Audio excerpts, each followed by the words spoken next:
Ok.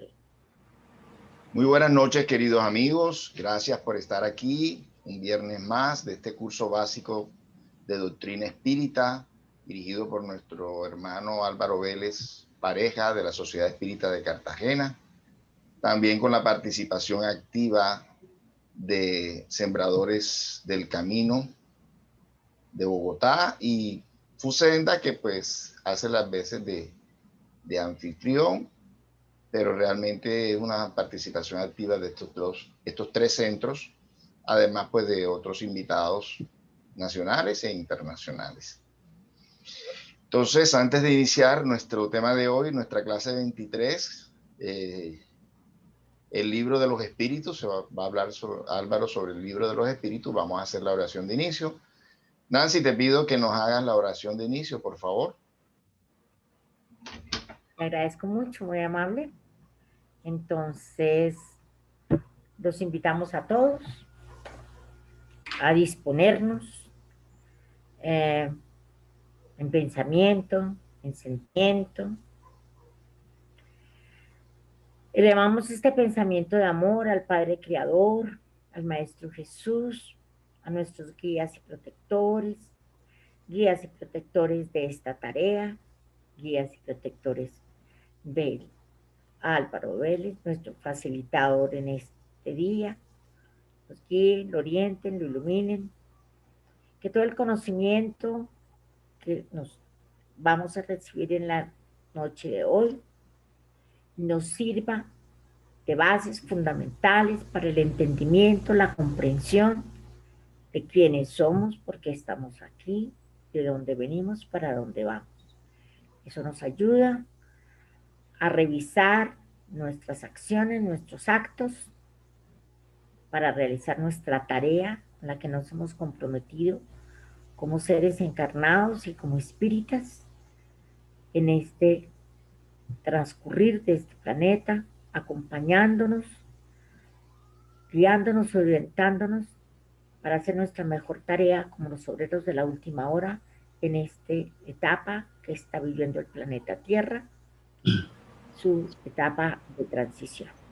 Nuestro aporte sea en amor, en acciones positivas, al servicio de quienes lo requieran y trascender de esa manera el apoyo y la ayuda en amor al planeta Tierra para su proceso y su crecimiento y evolución. Que así sea, muchas gracias. Así sea, Álvaro Vélez, la palabra es tuya. Muchas gracias por estar aquí nuevamente. Gracias, muy buenas noches a todos. Nuevamente reunidos virtualmente para compartir estas enseñanzas, y en esta oportunidad vamos a tratar un tema muy importante que sentimos muy profundamente, tanto en el sentido intelectual o intelectivo como en el sentido afectivo y comportamental, que es la piedra angular de nuestra doctrina, el libro de los espíritus, dictado por los espíritus superiores, como todos sabemos, y codificado por el insigne maestro francés Hipólito León Denis Rivel Allan Kardec, y publicado el 18 de abril de 1857 en la ciudad Luz, en París. Siempre será poco el tiempo que utilicemos para hablar de esta maravillosa obra en profundidad.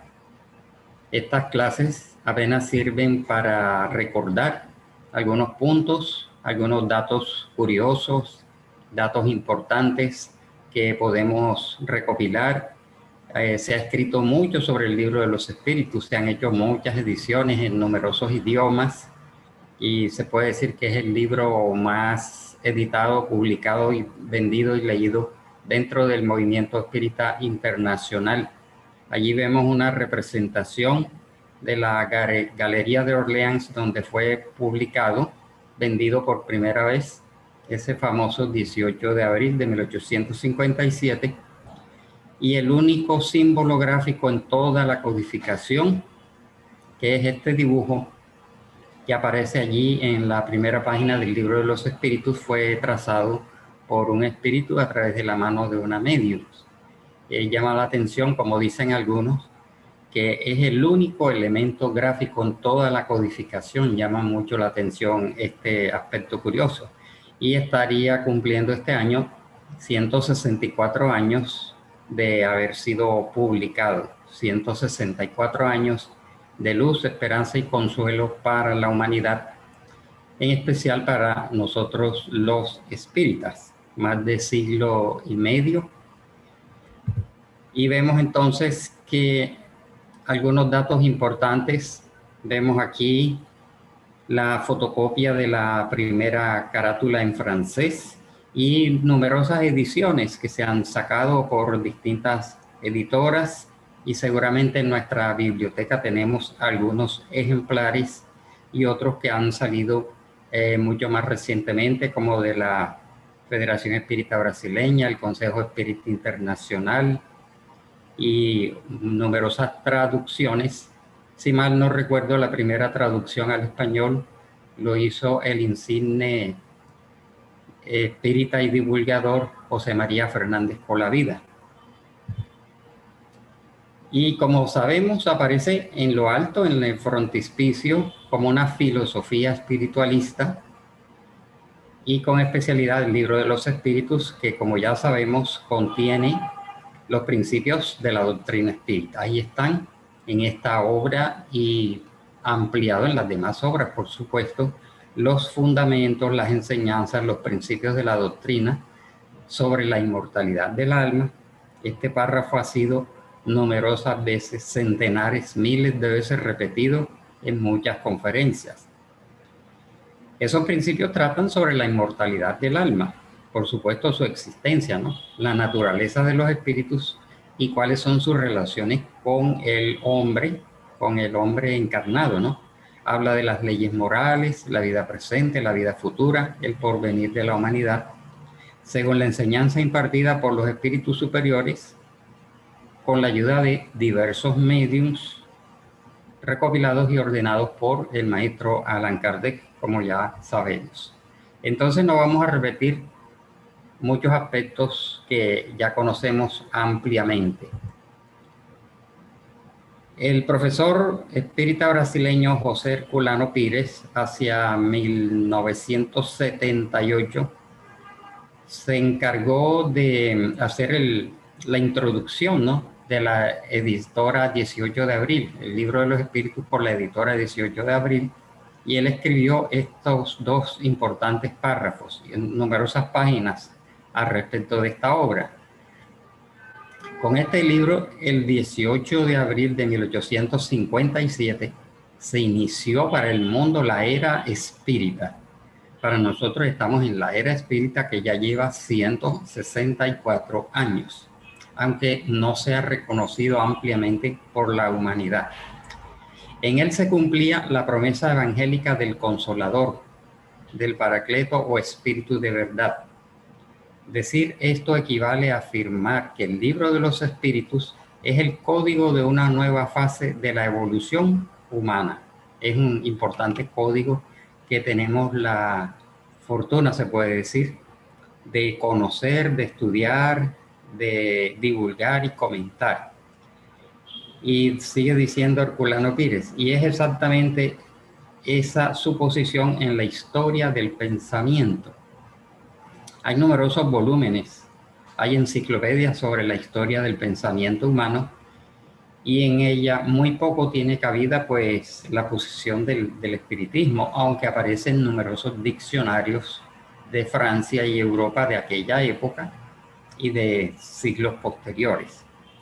No se trata de un libro común que se pueda leer de un día para el otro y después olvidarlo en el rincón de una biblioteca.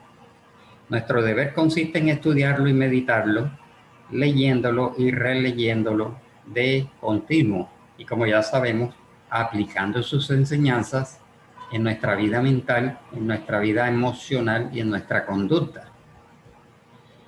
Sigue diciendo Herculano Pires: sobre este libro se levanta todo un edificio, el de la doctrina espírita. Constituye la piedra fundamental del espiritismo, su primer hito. El espiritismo surgió con él y con él se propagó. imponiéndose y consolidándose en el mundo. Antes de este libro no había espiritismo y ni siquiera existía esta palabra.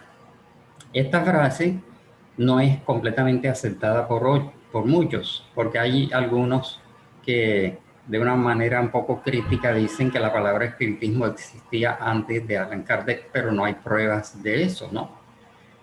Se hablaba de espiritualismo, neoespiritualismo, y también se hablaba de espiritualismo moderno, que nació como movimiento en Norteamérica después de 1848, a partir de los fenómenos de Heidelberg con las hermanas Fox. Pero se hablaba de espiritualismo y neoespiritualismo de una manera general, vaga y nebulosa. Hay que hacer hincapié en que el espiritualismo moderno de esa época era más que todo de carácter fenomenológico.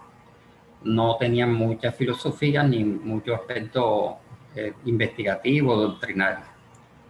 Los hechos espíritas que siempre existieron eran interpretaciones de los más diversos modos.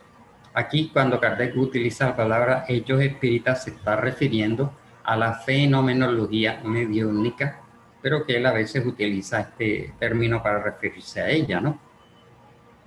Pero después que Kardec lo hubo lanzado a la publicidad conteniendo los principios de la doctrina espírita, una nueva luz fulguró en los horizontes intelectuales del mundo.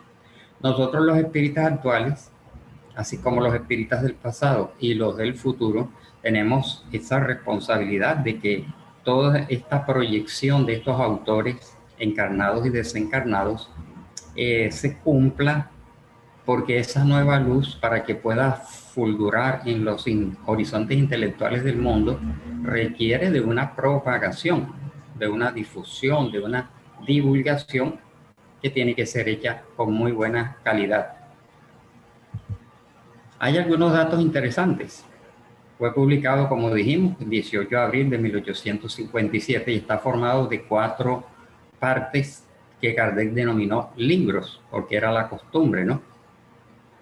Y tiene un total de 29 capítulos, 1018 ítems, pero algunos ítems tienen parte A, B y C, lo cual da un total de 1215 preguntas y sus respectivas respuestas dadas por los espíritus elevados. Trata 30 temas y 82 subtemas. Así, las estadísticas son bastante curiosas, muy interesantes, muy completas, pero aquí presentamos estos datos importantes. Son tratados allí en 82 subtemas desarrollados a lo largo de 1215 preguntas realizadas a los espíritus de diversos niveles, más que todo espíritus elevados, algunos conocidos, otros desconocidos, y respuestas, algunas muy cortas y muy lacónicas y otras muy extensas. La primera edición por la editora Dentsu, el primer libro, la primera edición tenía apenas la mitad de los ítems, ¿no? 501 preguntas y un índice alfabético que después fue suprimido en ediciones posteriores. Hubiera sido muy útil conservar ese índice alfabético, pero de pronto era muy voluminoso el libro. Esa primera edición estaba presentado en formato que hoy llamaríamos tamaño oficio, ¿no? Más largo que los libros normales, y tenía 2 columnas. La columna de la izquierda era para las preguntas de Kardec y la columna de la derecha para las respuestas de los espíritus. Dentro de ese movimiento, Kardec se codeó con varias personalidades, hombres intelectuales, algunos empresarios que hicieron parte de la Sociedad Parisiense de Estudios Espíritas, entre ellos el editor Dentsu y el editor Didier, quien a partir de la segunda edición siguió publicando los libros de Kardec. En 18 de mayo de 1860, ya ahí aparecía la segunda edición con las 1018 preguntas o ítems. Algunos dicen que son 1019. Todo va a depender de cómo se han enfocado ese conteo, ¿no? La tercera edición en agosto de 1860, es decir, dentro de un mismo año, y la cuarta edición en febrero de 1861, estando encarnado el maestro Allan Kardec.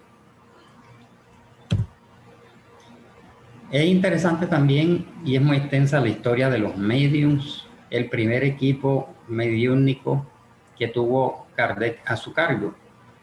Julia Bodán, de 14 años, Carolina Bodán, de 16 años, ambas eran psicógrafas automáticas. Arline Carlotti, que era hija del señor Carlotti, que fue uno de los primeros que le habló de las manifestaciones de los espíritus, ¿no? La señora Hermance Dufault, otra famosa medium, Roselina Jaffet. Estas fueron las principales, aunque no las únicas, mediums que tuvo Kardec bajo su control, bajo su primer equipo. Y para configurar el libro de los espíritus trabajaron durante 15 meses, en donde incluso las hermanas Bodán sacrificaban sus vacaciones escolares.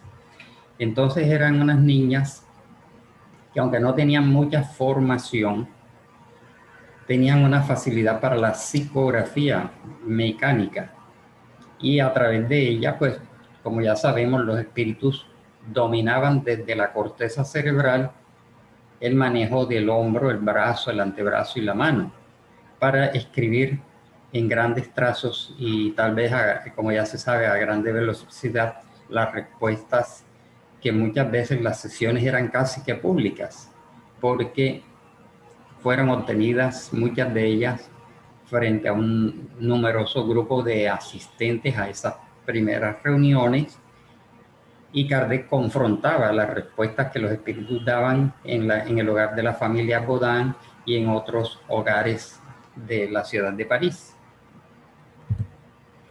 Y utilizó este método interesante, clarificado por Herculano Pires, y dice así, que este método dio legitimidad, ¿no?, a las comunicaciones de los espíritus en esa oportunidad. Primero, elección de colaboradores mediúnicos insospechables, tanto en su aspecto moral cuanto a lo que se refiere a la pureza de sus facultades y de la asistencia espiritual que recibían. Es decir, que a la Sociedad Espírita de París se vincularon muchas personas, pero entre ellos había muchos curiosos, otros que después se retiraron y posteriormente fueron detractores, otros quisieron iniciar también sus propios movimientos espíritas y llegaron incluso a publicar libros. Pero esto hizo que Kardec fuera muy riguroso, muy cuidadoso en la elección de los mediums, y el equipo que vimos anteriormente fue el que básicamente participó en la recepción de estas respuestas de los espíritus. Pero en el transcurso del tiempo y viendo los otros libros de la codificación, nosotros observamos que Kardec presentó a otros grupos de mediums, ¿no? Segundo, análisis riguroso de las comunicaciones desde el punto de vista lógico, así como su cotejo con las verdades científicas demostradas hasta ese momento, descartándose todo material que no pudiera ser justificado lógicamente. Esto quiere decir que Kardec recibió muchas comunicaciones, pero él hizo un gran trabajo intelectual durante muchas noches, afectando inclusive su salud visual y cerebral y circulatoria, sometiendo a un análisis riguroso todas las comunicaciones que fue recibiendo, tanto en su presencia como otras comunicaciones que fueron siendo recibidas en otras ciudades de Francia y en otros países de Europa. Se las remitían y él cotejaba y veía si cumplían y se ajustaban a las enseñanzas que ya él estaba recibiendo de los espíritus. Contralor o control de las entidades espirituales comunicantes por medio de la coherencia de sus comunicaciones y del tenor de su lenguaje.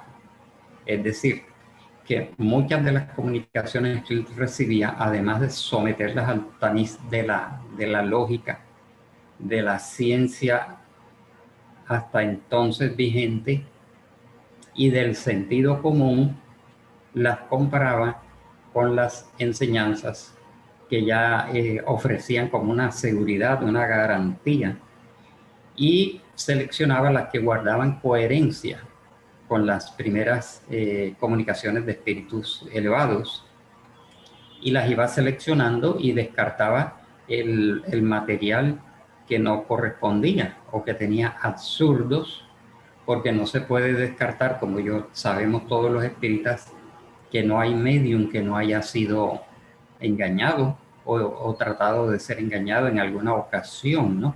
O en varias ocasiones, porque siempre estarán estos hermanos de las franjas inferiores del mundo espiritual queriendo inmiscuirse, queriendo torpedear o aprovechándose de la falta de preparación de los medios.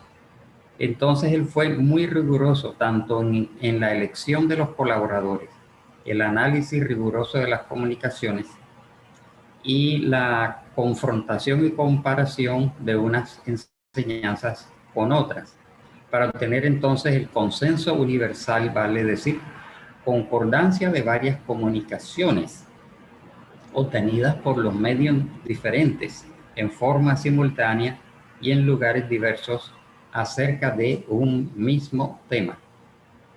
Como Kardec era un intelectual desde joven, desde su formación pestalozziana, recordemos que él fue un hombre de mucho desarrollo intelectivo, de mucho desarrollo pedagógico, sistematizador, codificador, además de sus cualidades morales y sociales, que hicieron de él la persona apta e idónea para realizar este gran trabajo de codificación de la enseñanza que venía de los espíritus, que se constituye en una revelación. Él la convierte en codificación de la doctrina espírita. Y también otro dato curioso es que los espíritus que dictaron las obras de Kardec fueron numerosos, no fueron unos cuantos. En primer lugar aparece el espíritu de verdad, que no hay un consenso en cuanto a su identidad. Algunos dicen que es un cuerpo de espíritus superiores dirigidos por Jesús, el Maestro Jesús.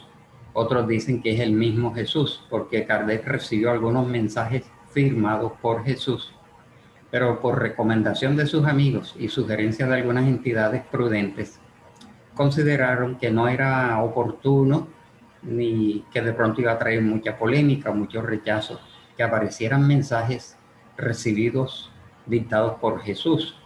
Se sometería a mucha duda, mucha controversia. Y él, hay algunos mensajes en que él le cambió el nombre y le puso Espíritu de Verdad, ante todo porque había una entidad que se hacía llamar la verdad. Pero lo importante es si el Espíritu de Verdad es un grupo, o es Jesús, o es un grupo dirigido por Jesús. Poco importa cuando vemos la grandeza, la profundidad, la amplitud de todas estas maravillosas enseñanzas. Y el libro de los Espíritus aparece firmado, no firmado, sino que Kardec coloca allí algunos nombres, no colocó todos, de los que dictaron específicamente este libro, como este par de personajes de los clásicos de la filosofía de la antigua Grecia, como Sócrates y Platón.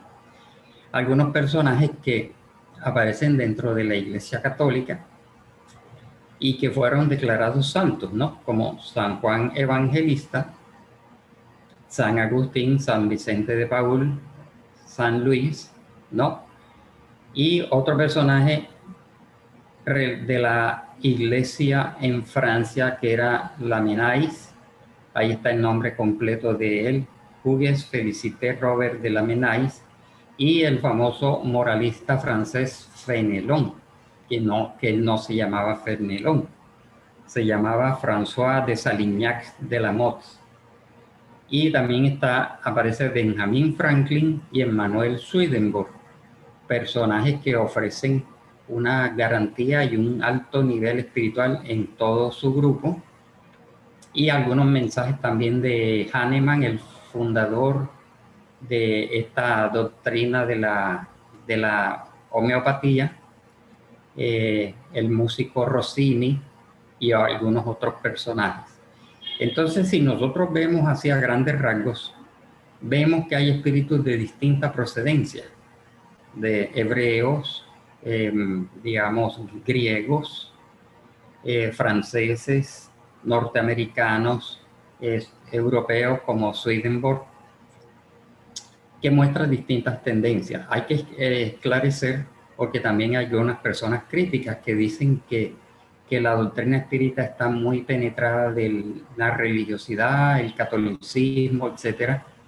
Sabemos a la luz de la propia doctrina de que todos estos personajes, que aunque hubieran sido destacados, incluso autores dentro de la Iglesia Católica, una vez desencarnan, se despojan del dogmatismo, se despojan de esa religiosidad de la liturgia, de las ceremonias, de las jerarquías, se encuentran con las verdades espirituales y después retornan a dictar todas estas enseñanzas.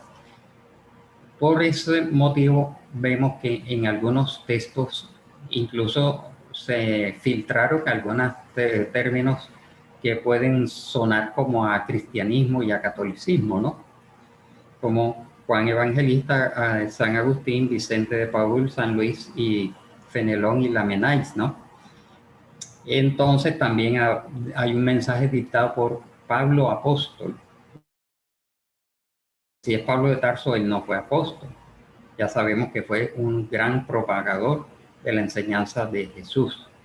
Pero hay un mensaje en el libro de los Espíritus que está firmado por un Pablo apóstol.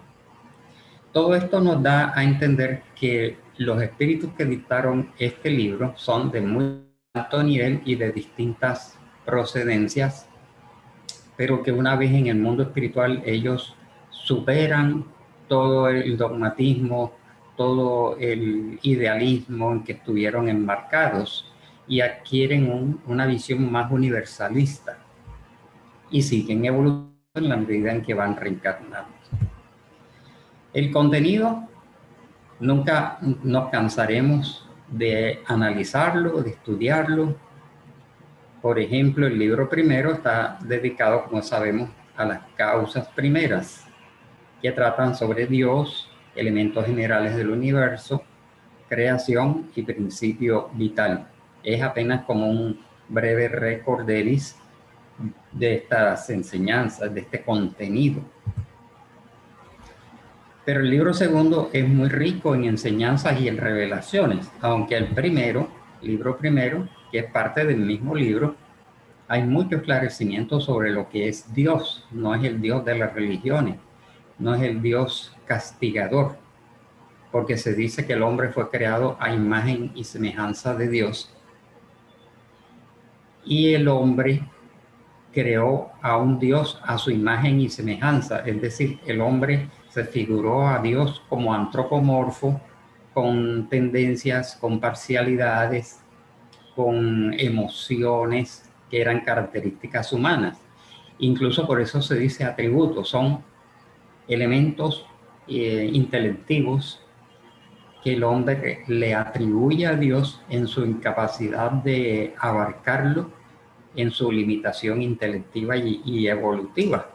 Pero sin embargo, las enseñanzas de los espíritus aquí nos muestran a un Dios trascendental, un Dios universal, un Dios de amor, inteligencia suprema, causa primera de todas las cosas, creador de todo lo existente, sustentador del universo. Ya es una visión totalmente que supera la visión tradicional de las religiones. Y concordante con esto, a Dios como el creador de los elementos generales del universo, el elemento material, el elemento espiritual, el fluido universal.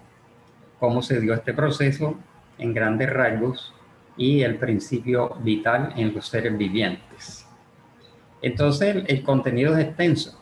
Ya por primera vez el hombre escuchó y leyó de una forma más clara, más racional, este tema de los espíritus, que fue sacado de la religión,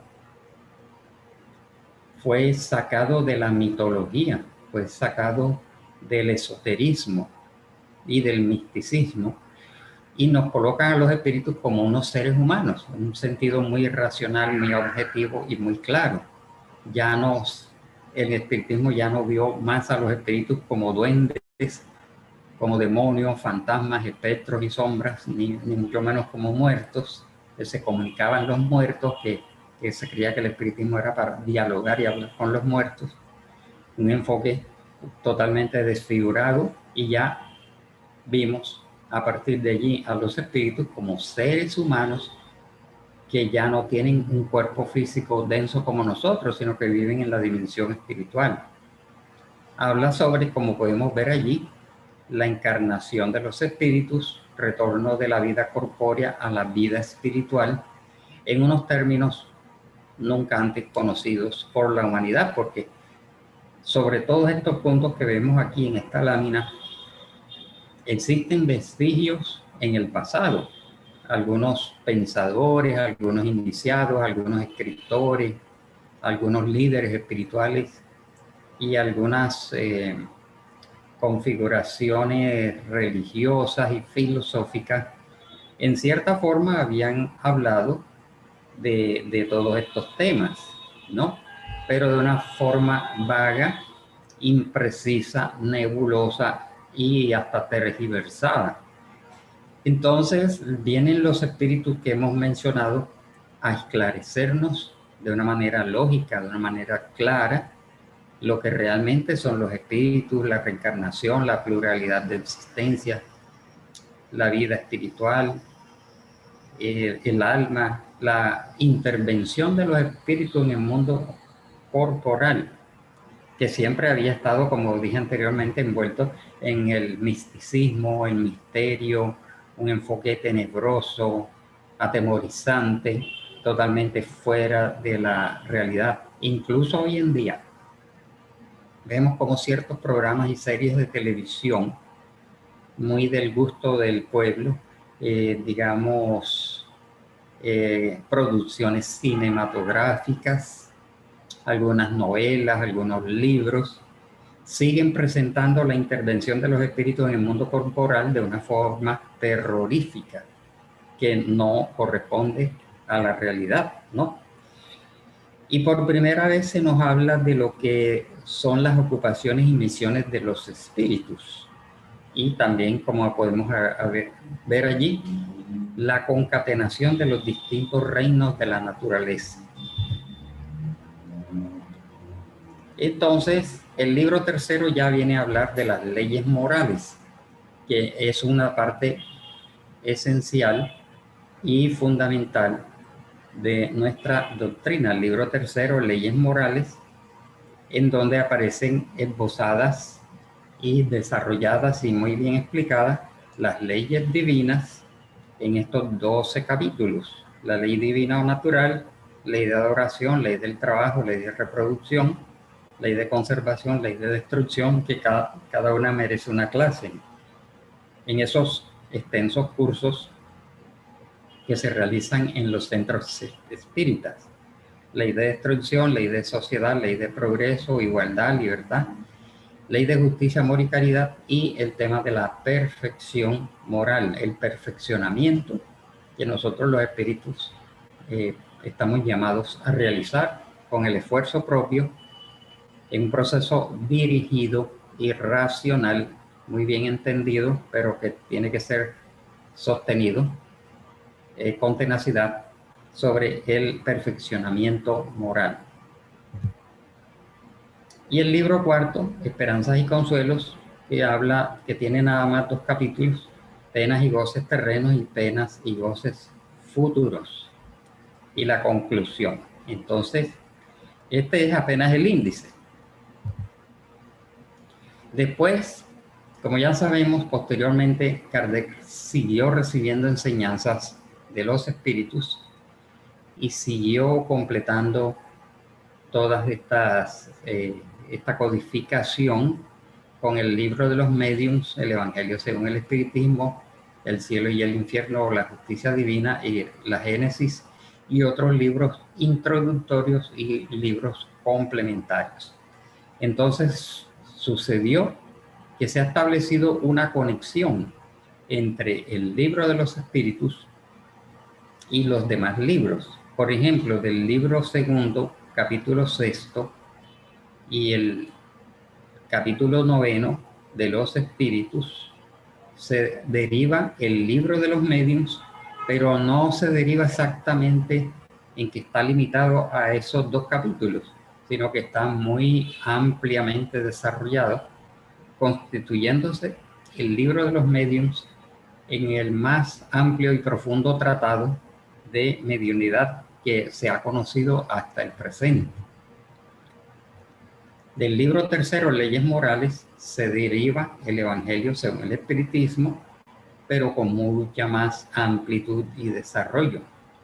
Del libro cuarto, Esperanzas y Consuelos, se deriva o está concatenado el cielo y el infierno.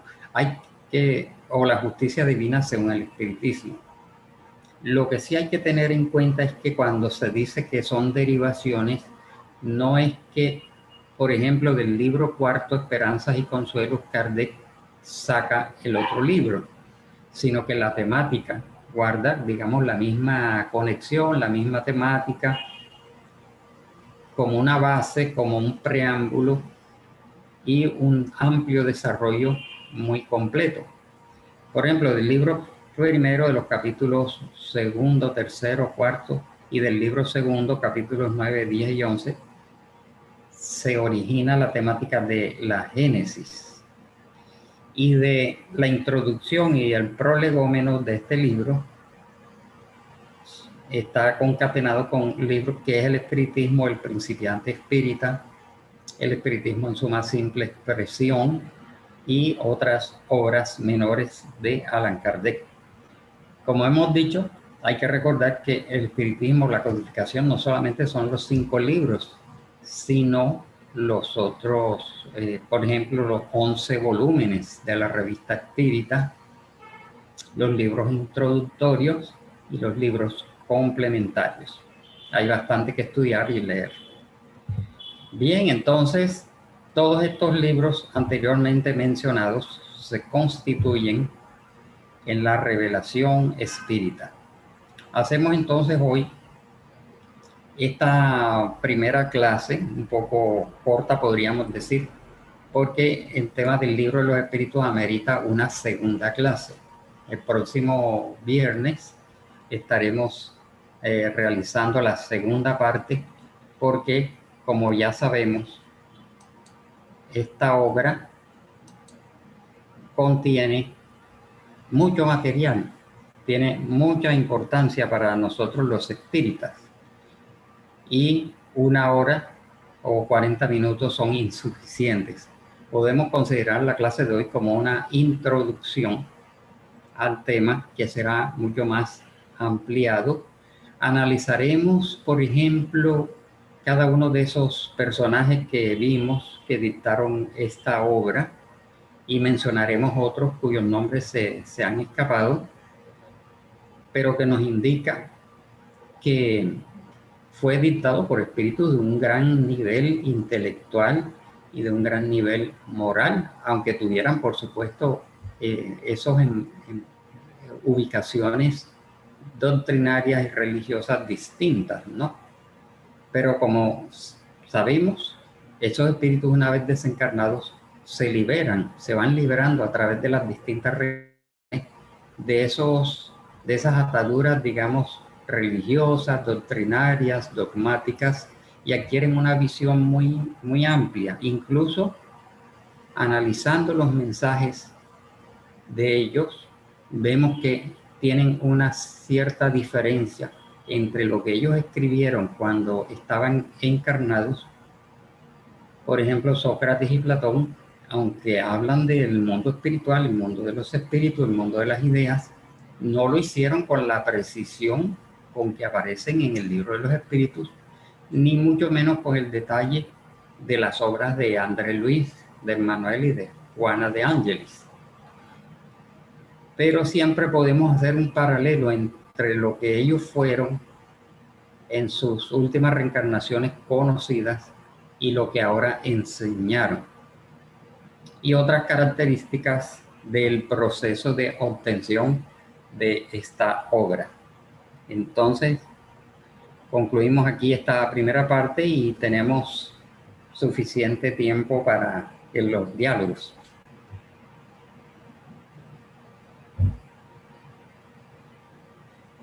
Gracias, Álvaro, por esta primera parte de este estudio del libro de los espíritus.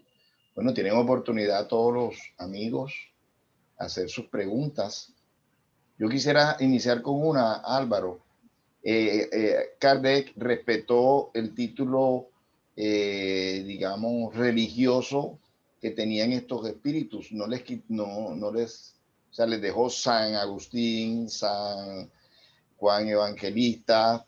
¿Cuál sería la razón? Bueno, se ha comentado que como la doctrina espírita nació en medio de un mundo heterogéneo, pero que estaba predominantemente cristiano, ¿no? De las dos religiones principales que predominaban en la Europa, que era el catolicismo, propiamente dicho, y las iglesias anglicanas. Si Kardec hubiera venido, o los espíritus hubieran venido con una terminología totalmente diferente, despojándola de todos estos términos, de pronto hubiera tenido más choque. Por eso se puede decir que en cierta forma el libro de los espíritus conserva un cierto lenguaje emparentado con la religión imperante o con las religiones, estas dos grandes religiones que en el fondo son una con diferentes ramas o enfoques. Incluso por eso aparecen en la terminología Kardec palabras como destino y castigo, que no son términos propiamente espíritas, ¿no? Pero que tenemos que recordar que fue un mecanismo de prudencia, fue un mecanismo inteligente para ser aceptado por el mundo católico y el mundo anglicano de entonces, ¿no? Y él respetó estos nombres de estos personajes, y aún hoy en día ese fenómeno se sigue dando, ¿no? Porque en Latinoamérica, en España y en Latinoamérica, impera todavía el bagaje religioso, ¿no?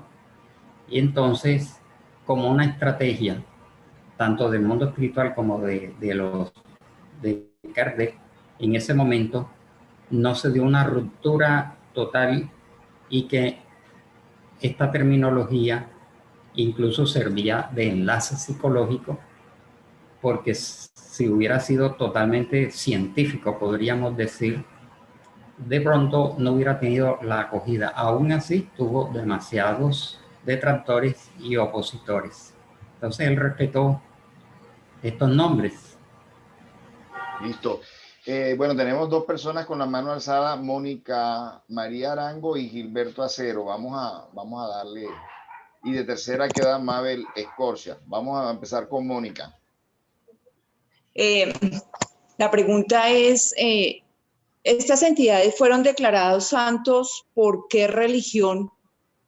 ¿Y cómo esa religión tendría algunos fundamentos espíritas, ¿no? ¿Cómo analiza eso Álvaro? Bueno, sí, indudablemente sabemos que fue la Iglesia Católica que declaró a estos personajes santos dentro de sus creencias, dentro de sus concepciones, y la doctrina espírita no tiene injerencia en eso, ¿no? Porque mal haría la doctrina espírita con tener santos. No existen santos dentro de la doctrina espírita. Repito, en la pregunta anterior, pues él conservó durante un tiempo, ya después en las demás obras no aparece tanto el santo, pero fueron por la Iglesia Católica de acuerdo a sus parámetros y a sus creencias.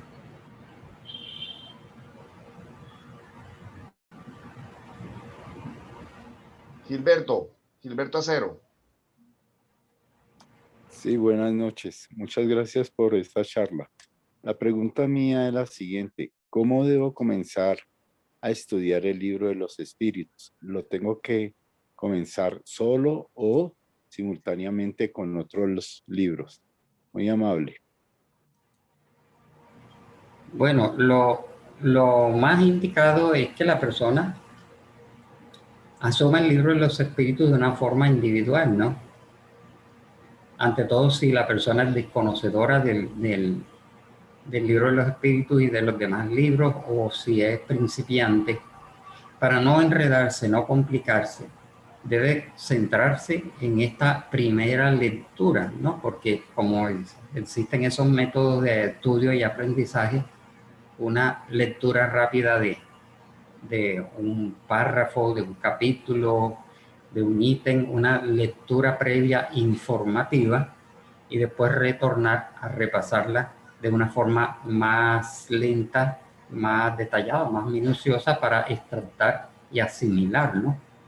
Porque si la persona empieza a leer el libro de los espíritus y va buscando al mismo tiempo el libro de los medios o el evangelio u otras obras, va a tener mucho trabajo intelectivo y va a ser muy agotador. Entonces, si es principiante, digamos, si es desconocedor, es mejor dedicarse solamente al libro de los espíritus y las otras obras las podría leer, por ejemplo, el evangelio, que es muy útil para ayudarnos en nuestra vida, en nuestra problemática. Se puede tomar como una lectura adicional, pero sin intentar forzar tanto esa comparación, esa confrontación.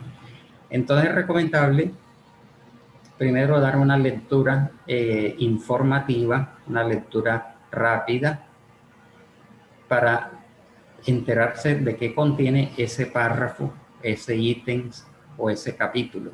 Por ejemplo, leer el capítulo y después regresar para una segunda lectura más lenta, más profunda, más meditada. Ya como espíritas, ya que tenemos cierto tiempo, podemos releer las obras haciendo como unas comparaciones, porque hay unas remisiones de un libro a otro. Bien, Mabel Escorcia. Tienes el micrófono cerrado, Mabel. Tienes el micrófono cerrado.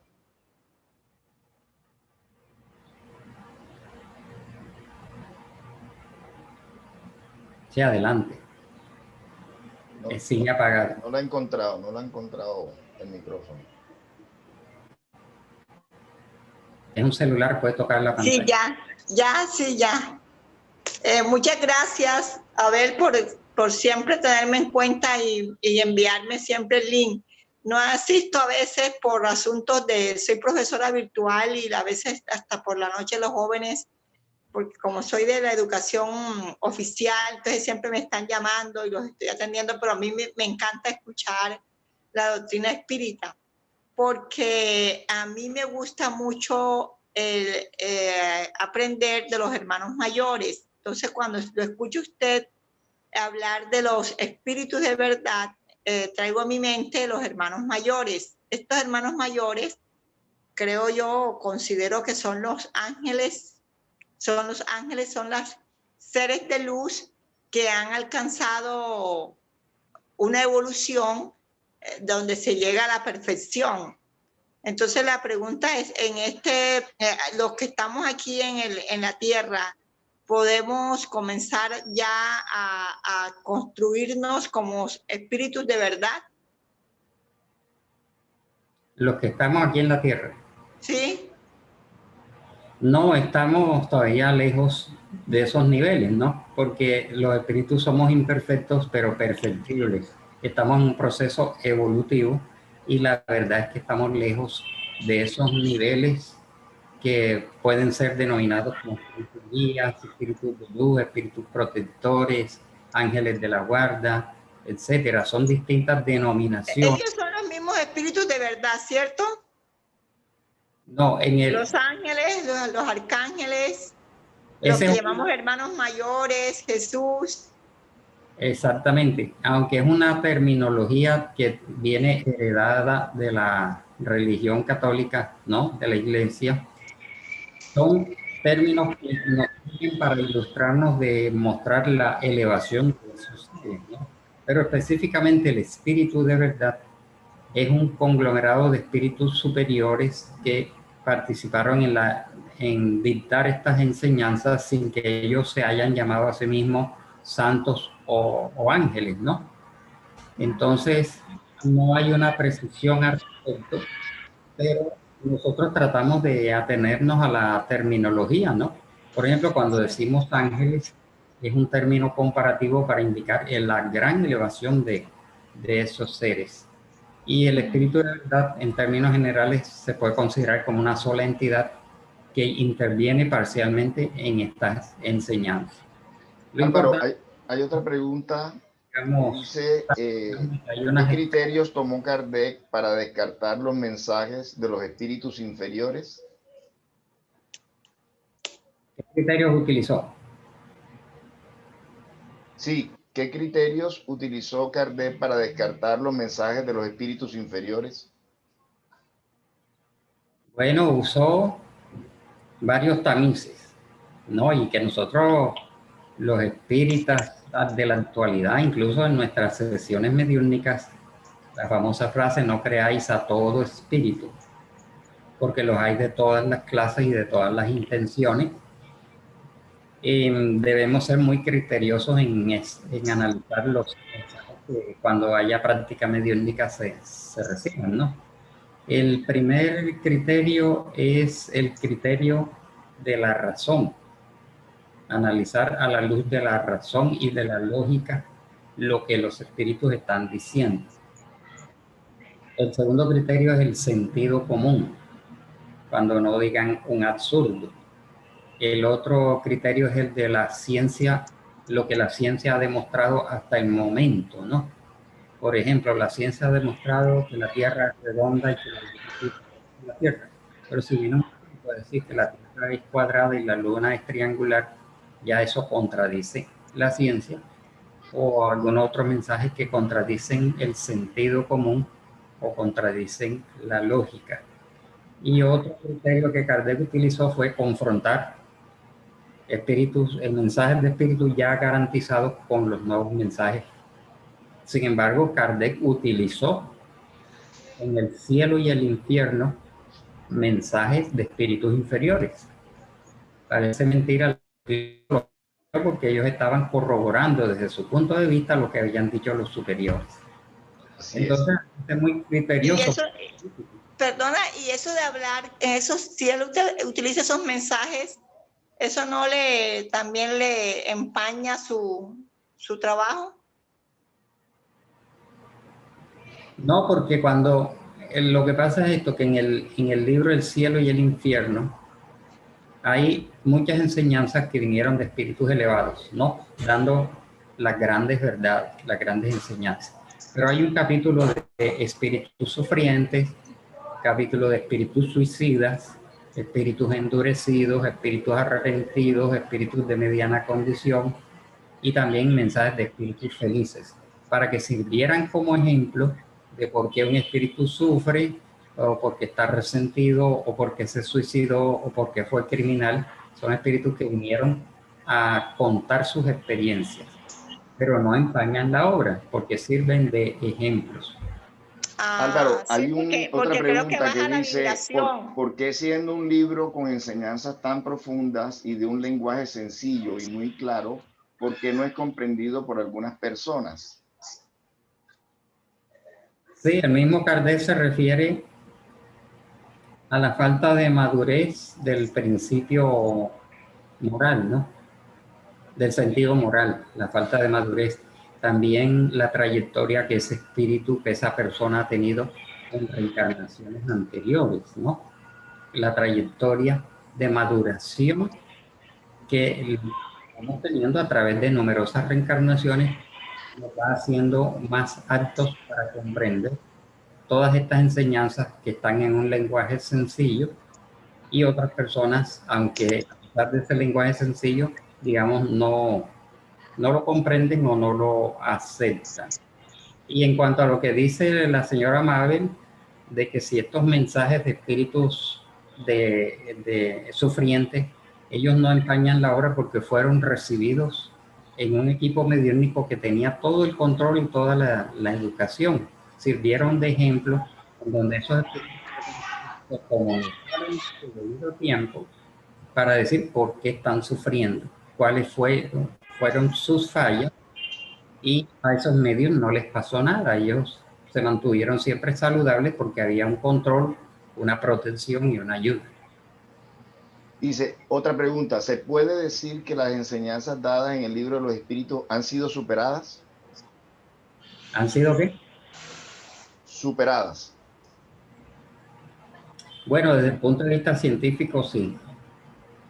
Algunos no aceptan, pero realmente el libro fue recibido hace 164 años. La ciencia no estaba tan desarrollada como el día de hoy, como la física cuántica, los viajes espaciales, los radiotelescopios, el descubrimiento de tantas otras cosas en la vida, la conformación íntima del átomo, como se conoce hoy, las partículas subatómicas, el alcance de los radiotelescopios, el desarrollo de la biología, de la medicina y de la tecnología que Kardec no conoció, ¿no?